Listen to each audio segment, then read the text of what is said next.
There's an age-old saying, the more things change, the more they stay the same. Each day, our lives settle into familiarity. We have our routines. We see the same people. We do the same tasks. We begin to see the world in well-worn patterns, ways of thought that seem so stable that we come to believe nothing can ever shake them. The story of the Bible is meant to do just that, to shake us from our view of the world like a dog shakes off water after a swim. But the Bible doesn't just deconstruct the way we've always seen things. The Bible replaces our frail paradigms with a new, robust one that comes from God's perspective.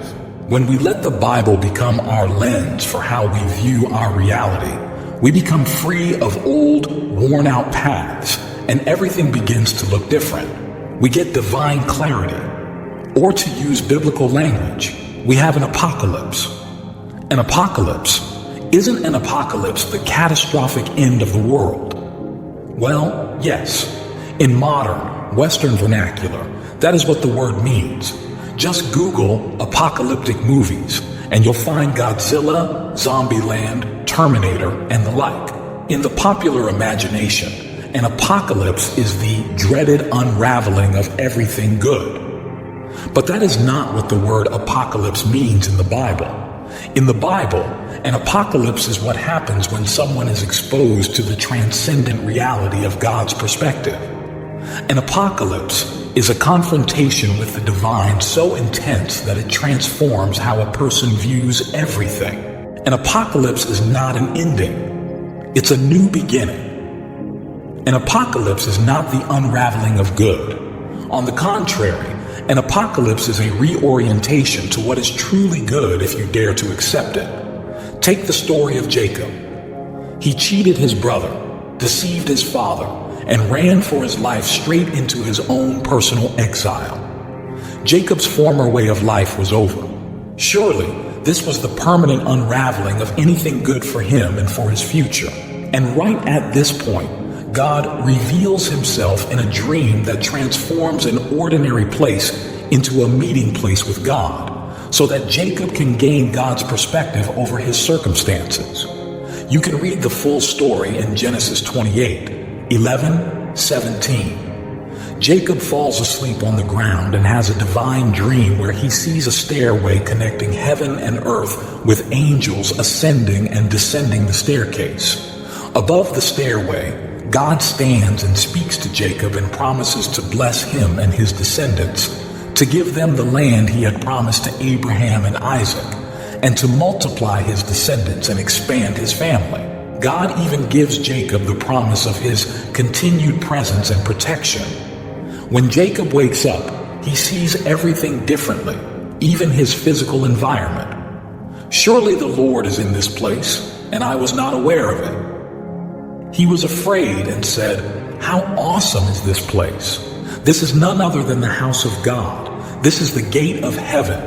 Genesis 28, 16, 17. Later in the biblical narrative, in Genesis 35, 6, 7, Jacob's encounter with God is called an apocalypse, Hebrew, Gala. Jacob was not experiencing the end of the world, but he was experiencing the end of his former perspective and a shift into a new one. He was experiencing the end of his limited viewpoint. He was experiencing the end of his confusion and dismay. But it wasn't the end of the world.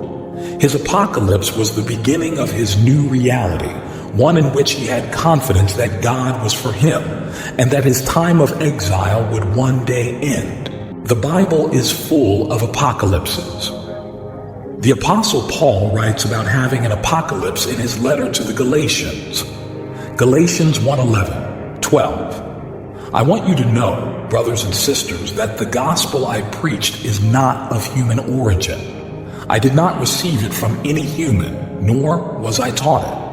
Rather, I received it by apocalypse from Jesus Christ. He is referring to a sudden and powerful encounter he had while traveling. Paul was on his way to Damascus with the intention of trying to stop the Jesus movement from spreading. This story is recorded in Acts 9, 1, 9.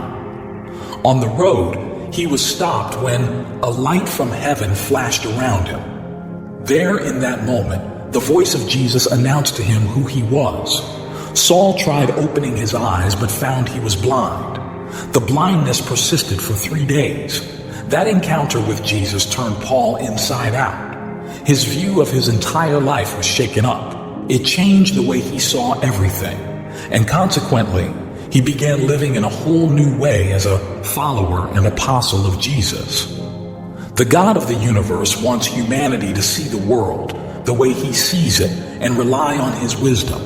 And because of that, characters in the Bible are constantly having apocalypses. In Genesis 2, Adam was woken up to the fact that it wasn't good for him to be alone. And then God literally woke him up from sleep to encounter his wife, Eve.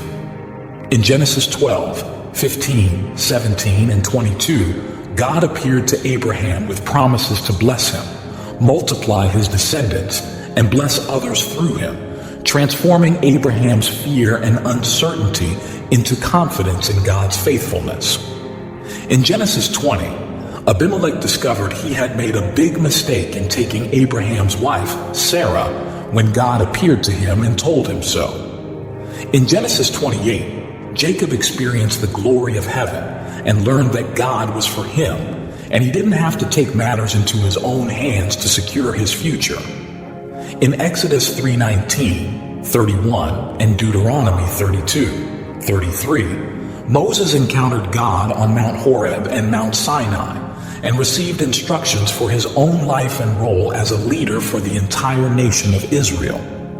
In 1 Samuel 3, Samuel heard from God in Shiloh, as God appointed him as a judge and prophet over his people and revealed future events to him. In 2 Samuel 7, David received a reorientation of his thinking when God spoke to him in Jerusalem, telling him that it was not for him to build a house for the Lord, but that the Lord himself would build a house for David and his family. In 1 Kings 3, Solomon heard from the Lord in a dream while at Gibeah. God promised to bless Solomon with wisdom and wealth beyond any other ruler. In 1 Kings 22, Micaiah told the kings of Israel and Judah about a vision God gave him, foretelling their defeat in battle and the death of Israel's king. In Isaiah 6, Isaiah experienced a vision of God on his heavenly throne, and God gave him a message to tell his people in Israel. In Jeremiah, Jeremiah also received a vision of God's presence, as God appointed him a prophet to the people of Judah. In Ezekiel 1, Ezekiel 8, 11, Ezekiel 40, 48, Ezekiel had a series of visions about God's holiness and glory and prophetic words for God's people in exile in Babylon. In Amos 8:9, Amos saw a vision of ripe fruit and then saw God himself as part of a message God gave him for the nation of Israel. In Zechariah 1:6, Zechariah received multiple dreams and visions from God for post-exilic Judah, containing the call for God's people to return to him in obedience, as well as insight into coming events for the nation of Judah. In Daniel 1:7, Daniel received interpretations of King Nebuchadnezzar's dreams and his own dreams pertaining to the future of Babylon and God's exiled people. In Acts 9, Paul encountered the risen Jesus on the road to Damascus, was struck blind for 3 days, and began living as an apostle of Jesus instead of as a persecutor of the Christian church. In the Revelation, John the visionary experienced an apocalypse first revealed by God to Jesus. It was then communicated to John for the church to anticipate the second coming of Jesus and the day he will make all things new. In each of these stories, God reveals himself in such a way that the observer is overtaken by a divine vantage point on their life or human history. These moments almost always involve altered states of consciousness, dreams, visions, as a result of ascetic practices, fasting, meditating, prayer, isolation. In these moments of heightened awareness, the person comes to realize that their current situation or environment is actually permeated with divine presence and power. In an apocalyptic moment, Heaven joins earth in the mind and heart of the visionary, and they are able to see reality in a way that others cannot.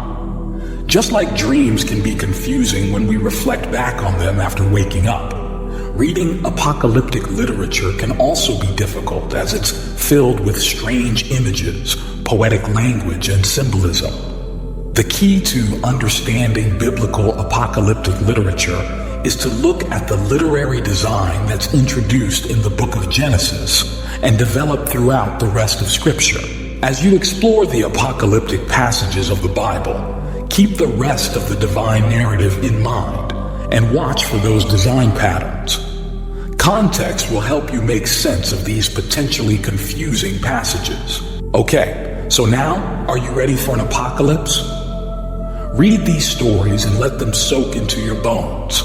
And as you do, ask yourself, am I ready for an apocalypse? An apocalypse will feel uncomfortable and strange.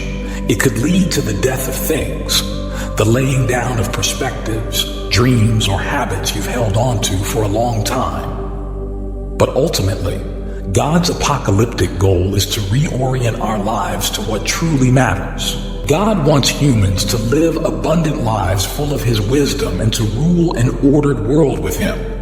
That means an apocalypse is never a bad thing for any of us.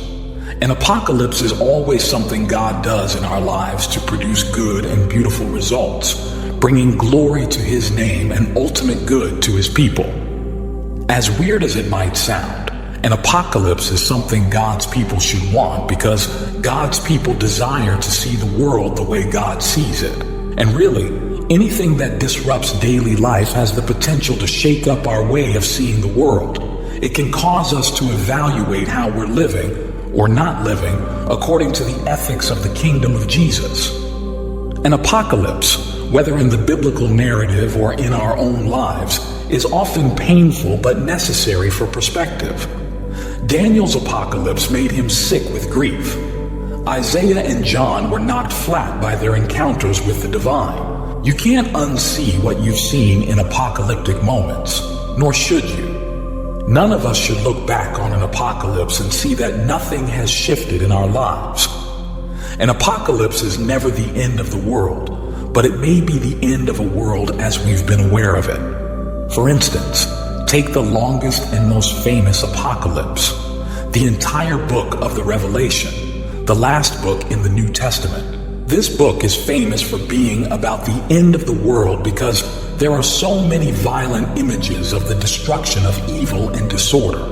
But the end of the apocalypse leaves us not with the end of the world, but with a renewed world where injustice is gone. Humanity is united in self-sacrificial love, and creation is cared for. This is what we all hope for, and to orient ourselves to it now, we need God's apocalypse in our lives.